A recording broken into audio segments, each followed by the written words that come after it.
पवित्र शास्त्राचे वाचन करण्यापूर्वीची प्रार्थना. हे देवा, तुझा शब्द वाचत असताना आम्हाला तुझी ओळख होऊ दे. तुझे प्रेम व तुझे स्मरण रोजच्या जीवनात होण्यासाठी तू आम्हाला मदत कर.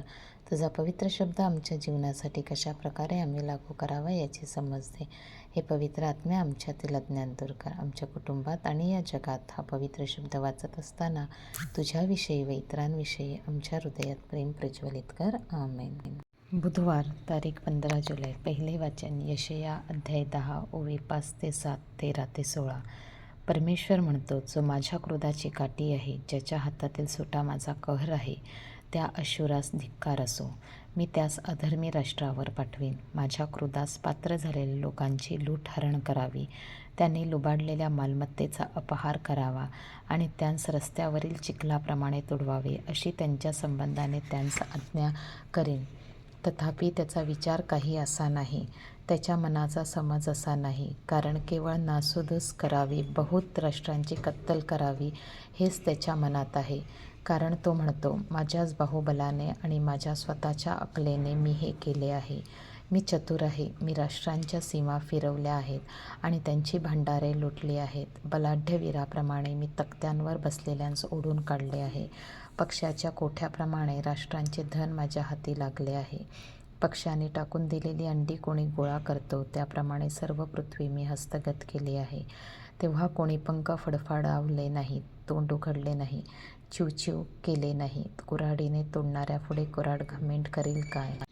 करवत आपणास चालवणाऱ्या पुढे अडत्या मिरवील काय? सोठ्याने आपणास हाती धरणाऱ्यास गरगर फिरवावे, काष्ट्याने काष्टे तरास उचलावे, तसे हे आहे. ह्यास्तव प्रभो, सेनाधीश प्रभो त्याच्या पुष्टजनांस रोडपणा आणेल. त्याच्या वैभवाखाली अग्निज्वालेसारखी ज्वाला भडकेल. हा प्रभूचा शब्द. देवाला धन्यवाद. प्रतिसाद स्तोत्र. परमेश्वर आपल्या लोकांचा त्याग करणार नाही. शुभवर्तमान. मत्ते अध्याय 11 ओवी 25 ते 27. येशू असे बोलू लागला, हे पित्या, स्वर्गाच्या आणि पृथ्वीच्या प्रभू, मी तुझे स्तवन करतो, कारण ज्ञानी आणि विचारवंत ह्यांच्यापासून ह्या गोष्टी गुप्त ठेवून त्या तू बाळकांस प्रकट केल्या. खरेच हे पित्या, कारण हेच तुला योग्य दिसले. माझ्या पित्याने माझ्या हाती सर्व काही दिले आहे, आणि पित्या वाचून पुत्राला कोणी ओळखत नाही, आणि पुत्रा वाचून व ज्या कोणास त्याला प्रकट करावयाची पुत्राची इच्छा असेल त्याच्या वाचून पित्याला कोणी ओळखत नाही. प्रभूचे शुभवर्तमान. हे ख्रिस्ता, तुझी स्तुती असो. चिंतन.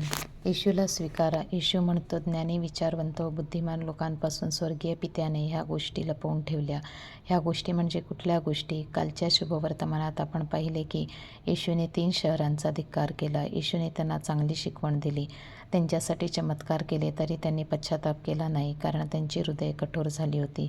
त्यांनी येशूला स्वीकारले नव्हते. येशूने जेव्हा शिष्यांना काही गोष्टी शिकवून कामगिरीवर पाठवले, तेव्हा ते आनंदाने आपले काम पूर्ण करून येशूपाशी आले. त्यांनी येशूला स्वीकारले होते, म्हणून ते येशूने सोपवलेले कार्य अगदी चोखपणे पार पाडू शकले. येशूने त्यांना आरोग्यदान, चमत्कार, देवराज्य व आत्म्याचे शुद्धीकरण ह्या गोष्टी सांगितल्या होत्या.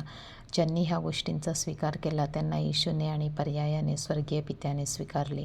ते सर्वजण पित्याचे लेकरे बनले. आज आपण संत बोनावेंचर यांची स्मृती साजरी करीत आहोत. त्यांनी फ्रान्सिस्कन फ्रायर या संस्थेत प्रवेश घेतला आणि येशूच्या नावाने त्यांनी आपल्या कार्याचा प्रारंभ केला. विवेक, वक्तृत्व व पावित्र्य या गुणांचा वापर करून त्यांनी ख्रिस्ताला व त्याच्या कार्याला अत्युच्च केले.